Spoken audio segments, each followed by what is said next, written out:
ಸದಾ ಶ್ರೀಕೃಷ್ಣ ಧ್ಯಾನ ಮಾಡಲು ಕನ್ನಯ್ಯ ಸಾರಥಿ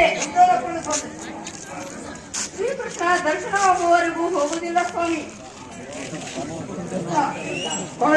ನಮೋ ನಮೋ ಶ್ರೀಕೃಷ್ಣ ಪರಮಾತ್ಮ.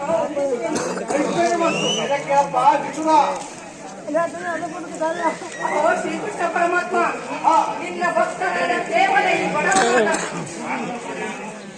ನಾನೊಂದು ಬರೆಯಲಿವೆ ಸ್ವಾಮಿ, ಚೆನ್ನಾಗಿ ಕೇಳುವಂತನಾಗಿ ಸ್ವಾಮಿ. ಶ್ರೀಕೃಷ್ಣ ಪರಮಾತ್ಮ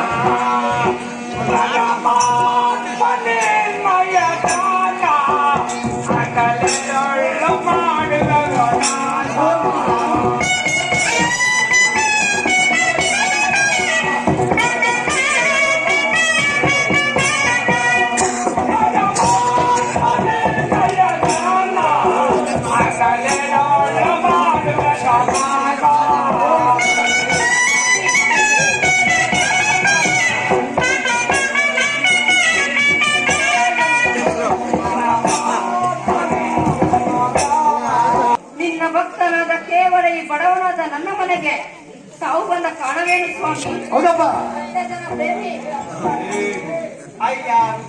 ಸ್ವಾಮಿ, ಜ್ಞಾನಿಯಾದ ನೀನು ಧರ್ಮ ಸೂಕ್ಷ್ಮಗಳನ್ನು ಚೆನ್ನಾಗಿ ಬಲ್ಲ ನಿನ್ನಿಂದ ನನಗೊಂದು ಕೆಲಸವಾಗಬೇಕಾಗಿದೆ. ಏನು ಸ್ವಾಮಿ? ಅದು ಏನೆಂದರೆ ಪಾಂಡವರಿಗೂ ಕೌರವರಿಗೂ ವೈರತ್ವವನ್ನು ಕಳೆದು ಸ್ನೇಹ ಮಾಡಿಸಬೇಕೆಂದೇ ನಾನು ನಿನ್ನ ಮನೆಗೆ ಬಂದೆ. ಅದಕ್ಕಿಂತ ಹೆಚ್ಚಿನ ಕೆಲಸ ನನಗೆ ಯಾವುದು ಇಲ್ಲವಾದ ಕಾರಣ ನೀನು ಈಗ ದುರ್ಯೋಧನ ಬಳಿಗೆ ಹೋಗಿ ಸಿಂಹದನೆ ಅನುಸಂಧಾನ ಮಾಡಬೇಕೆಂದು ಶ್ರೀಕೃಷ್ಣನು ಯೋಚಿಸಿ ಇಲ್ಲಿಗೆ ಬಂದಿರುತ್ತಾರೆ.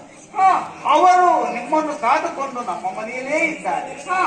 ನೀವೇ ಅದಕ್ಕಾಗಿ ನೀವೇ ನಮ್ಮ ಮನೆಗೆ ಬಂದಿದ್ದೀರಿ ಅಥವಾ ಅವರೇ ಇಲ್ಲಿಗೆ ಬರಬೇಕು ಎಂಬುದನ್ನ ಕೇಳಿ ತಿಳಿದುಕೊಂಡು ಬರಬೇಕು. ಜಾಗ್ರತೆಯಾಗಿ ಹೋಗಿ ಬರಬೇಕಪ್ಪ ವಿದುರ. ಸ್ವಾಮಿ, ನಮ್ಮ ಮಕ್ಕಳ ಹೋಗಿ ಬರುತ್ತೇವೆ.